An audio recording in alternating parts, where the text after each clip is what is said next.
Early as 1928, the communists declared that the racial differences among our people constituted the weakest and most vulnerable point in our social fabric. By constantly probing and straining at this one spot, they calculated that eventually the cloth could be torn apart and that Americans could be divided, weakened, and perhaps even set against each other in open combat. We mustn't kid ourselves into thinking that the communists have placed their agitators only into the black communities. They're working both sides of the street. They want hatred, violence, and bloodshed between the races, and they don't care how they get it or whom they use, even children if necessary. Here is a book that I think ought to be in every home library. It's entitled Color, Communism, and Common Sense by Manning Johnson. He joined the party as a young man because he honestly believed that the communists were trying to improve the conditions of his people. He was a dedicated communist, and eventually he rose to one of the highest ranks. But after many years, he discovered that instead they were merely planning to use his people in a bloody revolution to destroy America. And when he woke up to this, he dropped out of the party and devoted the rest of his life trying to alert his fellow citizens of all races to the true nature of the Communist Party as he knew it to be from the inside. Manning Johnson said, "Black rebellion was what Moscow wanted. Bloody racial conflict would split America. During the confusion, demoralization and panic would set in. Then finally the Reds say, workers stop work. Many of them seize arms by attacking arsenals. Street fights become frequent.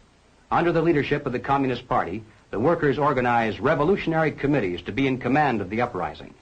Armed workers seize the principal government offices, invade the residences of the president and his cabinet members, arrest them, declare the old regime abolished, establish their own power." Now, here is a piece of vicious communist propaganda that perhaps some of you have seen. It's called The Crusader. It's written by Robert F. Williams, one of the organizers of the Revolutionary Action Movement. In this issue of The Crusader, the communists call not only for extensive chaos within the cities, but for putting to the torch every village, every forest, every field, and every barn. The plan is for raging fires from one city to the next.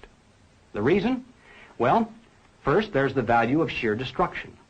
Secondly, it would force us to deploy our defenses and rescue units over the widest possible area. The communists point out that as long as our police and National Guard remain concentrated, they're invincible. But if they can be forced to spread out over the entire city and into the countryside as well, then they can be picked off from ambush one by one. And the third value of massive fire to the communists is psychological. The average American, they say, soft and decadent, when he sees billows of black smoke rising from one horizon to the other, when at night the only light he has to see by is the flickering red from flames leaping into the sky, he'll become paralyzed with fear and panic. He'll run away and hide and do nothing to interfere with the guerrilla bands as they strike at the community's power centers. The Crusader explains how to set up sniper units in crowded metropolitan areas, how to manufacture jumbo Molotov cocktails, the gallon jug size, and how to mix the gasoline with certain ingredients to make it burn like napalm, how to pour gasoline into utility manholes in the streets to set fire to the main telephone cables, how to put sulfur tips from matches into air conditioning units and blow up large buildings, how to ignite gas mains and oil storage tanks. It explains how radio-controlled model airplanes can be used to fly explosive charges over heavily guarded fences into gasoline storage areas or munition stockpiles. It even calls for infiltration into the National Guard units, revolutionaries posing as non-militants for the purpose of getting free military training and for gaining access to critical military supplies and heavy weapons. And then, finally, Robert Williams says this: any all-out minority revolution must create a state of crisis wherein almost all of the male population would be forced to remain in their homes to protect their property and families. The middle class is very large, but it is not accustomed to deprivation and terror. Because of its affluence, it has waxed soft. It has no stomach for massive fire, blood, and violence. The motive force behind its life drive is its endless pursuit of prestige, conspicuous consumption, and sensual pleasure. A few years of violent, sporadic, and highly destructive uprisings will set the stage for the grand finale. After the stage is properly set through protracted struggle, America could be brought to her knees in 90 days of highly organized, fierce fighting, sabotage, and massive firestorm. Ladies and gentlemen, the plans and preparations for a communist revolution of force and violence are far advanced.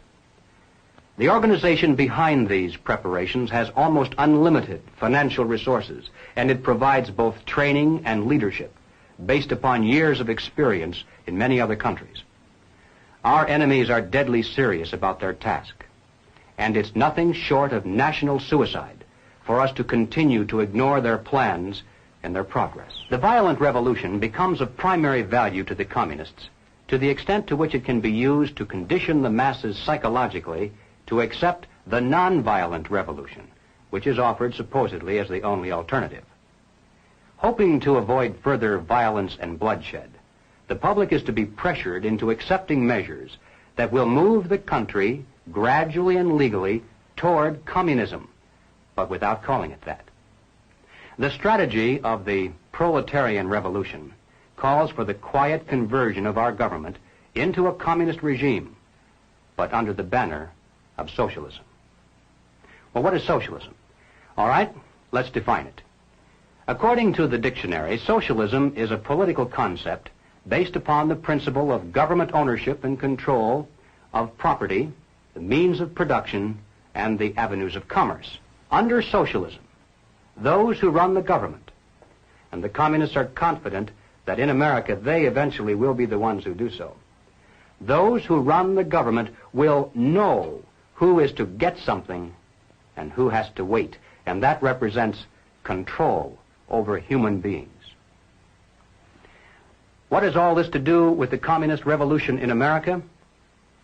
Well, ladies and gentlemen, it has everything to do with it, because the building of socialism is the communist revolution in America. It represents the process whereby our country can be moved gradually toward communism without the people even being aware of it. No matter what grievance we may have, real or imagined, no matter what national problems we may face, the communists seize upon these as excuses to build socialism.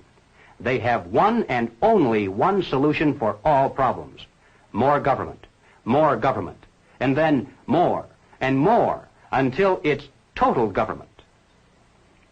And forgive me for saying it one more time, total government is communism.